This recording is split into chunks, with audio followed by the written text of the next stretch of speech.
Ariel, it's Monday and I'm grumpy. Your tip, go. Have you ever tried being nice? Why do I ask?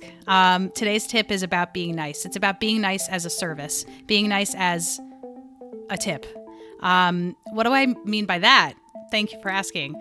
Are you one of those people who, when you are walking and you need to get somewhere faster than the people walking ahead of you, are you grumbling? And I'm not talking about you, Ned, but like when you're waiting in line and the line is taking forever to get coffee, are you like, oh, this is so annoying? And then once you get up to the front of the register, are you mean to the barista who had nothing to do with it? Because my tip for today is be nice instead, and it will eventually come back to you in positive ways. An example of this is, if for those who are watching on video, I have my nails painted.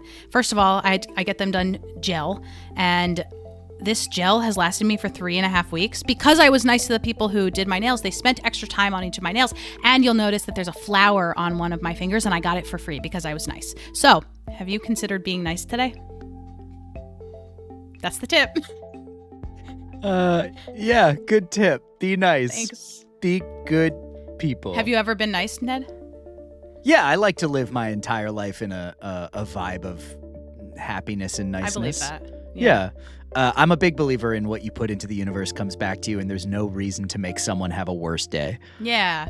And like, look, it's not all about like what you're going to get back. Sometimes it's just nice to be nice. But if you need a reason to do it, I don't know, maybe you'll get something back in karma in the future.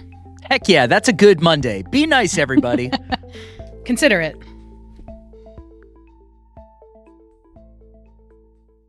Ned, yesterday on this here podcast, I gave a tip about being nice, which was just that you should consider being nice in your everyday life. And today you're going to follow up on that. So, Ned, what is something tangible that somebody can do to be nice today? This tip is about being nice to your service workers. We've all been there. You go out to dinner with 10 people, and then you try to split a bill 10 ways where everyone tells the server how much to put on each card, and it's a nightmare. That sucks for them, and it's not better in any way, shape, form, or fashion, and it's only a losing game on their end because they're not going to get better tips, and they're going to spend more time, and you're taking money away from them. And being in the service industry is hard. The tip of the day is be the credit card that everyone Venmos. That you wish to see in the world. Yes. Yeah. If you have a credit card that gets you points, the bonus tip here is you'll get all the points only for your contribution to the meal.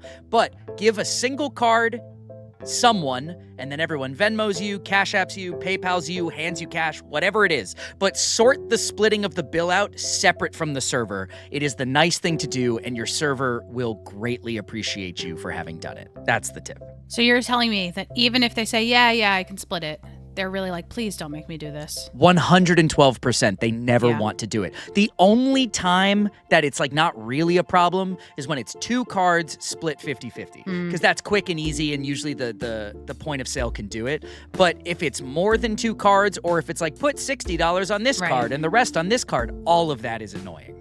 Ned, thank you for giving us a thing that we can try out today in the being nice realm. I know on yesterday, I gave a tip that was pretty broad, but today we're giving you something to try out. So Tippendales, come on back here and let us know how it felt to be nice.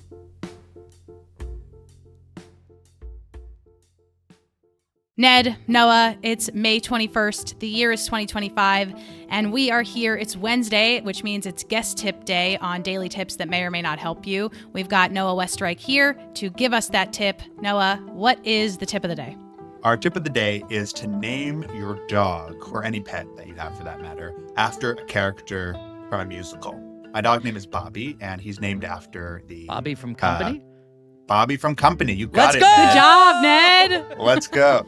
And Bobby, come on over for dinner. And it's just me, my husband, and the dog. And so it fits perfectly.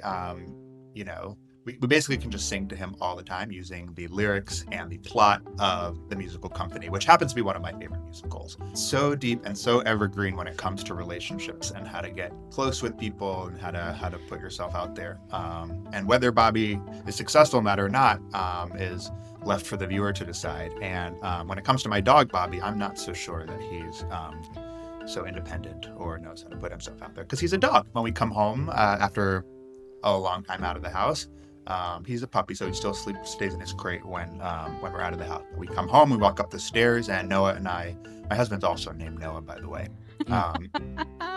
So yeah, we were gonna name our dog Noah, and that's when I came up with this tip. That's also and a good bit. Yeah. You never forget. Just fuck with people. Hi, I'm Noah. This is my husband, Noah. Oh, and your dog, what's his name? Noah. That's crazy. As if This is surprises within surprises. Well, Tippendales, name your pet after somebody in musical theater. If you have an interesting name for your pet, we'd love to know what that name is. Throw it in the comments of this video and or this podcast, wherever it is that you're listening and watching. And we're back tomorrow, me and Ned, with another tip. And next week with the final tip from guest tipper Noah Westreich.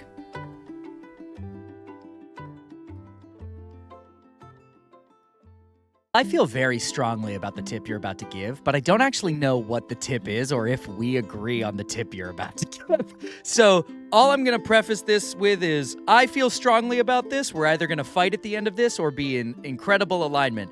Ariel, how can I organize my dishwasher better?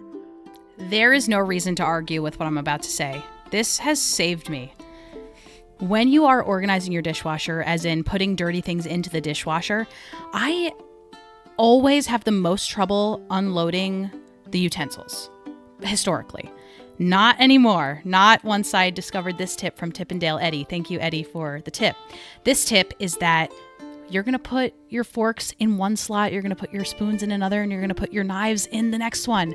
And this might be the most obvious thing in the world, but this tip it may or may not help you, and it helps me. And I'm thinking if you can make it happen for yourself, it can help you too, because then you can just grab all the spoons, put them away, all the forks, put them away, all the knives, put them away. It has saved me minutes already of my life.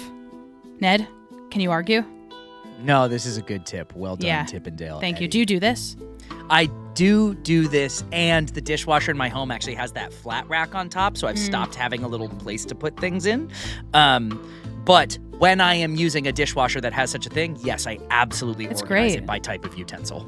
It's great. And honestly, this is, again, one of those tips that's like, you weren't doing this before. What were you doing? It wasn't good. But we made it. We made it to where we are now. And we're proud of you. That's growth. Yeah. Thank you. Hey, we will see you all tomorrow, Tippendales.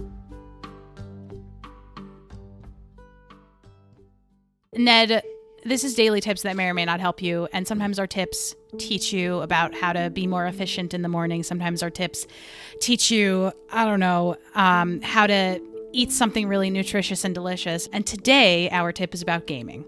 So, Ned, what is one way that you can combat frustration when you are gaming and you can't get past a certain level, or you are just frustrated by constantly being thwarted by the enemy on your screen?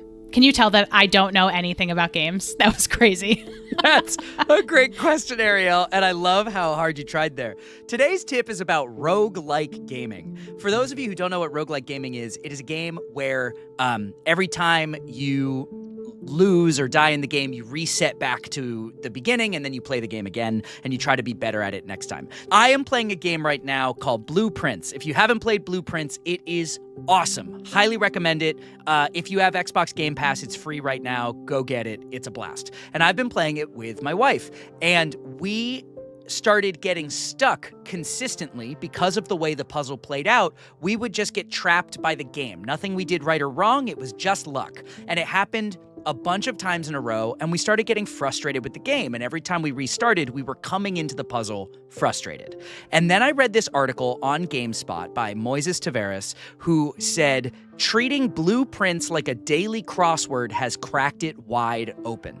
And this is my tip of the day for Blueprints, but also for Balatro, which I've talked about on this podcast. You love or Balatro. any roguelike game. Outer Wilds, another great example, where instead of trying to play it for a set amount of time and you get frustrated because you're doing the same thing over and over and over again and not making progress, play it 1 to 2 times and then put it down. come back the next day like you would a daily crossword. And doing that has allowed every time I play the game to be fun and fresh, and I'm coming at it with new ideas, and I am not frustrated by having lost a bunch of times in the past. So the tip of the day, treat roguelike games like a daily crossword, courtesy of Moises Taveras, and you will have a much better time with your gaming. I have nothing to add to that, but I hope that you have fun. I'm going to make you play Blueprints, and I think you're going to get obsessed. I bet I'll like it. I like Fruit Merge. They are very different. That's it. We'll see you on Monday.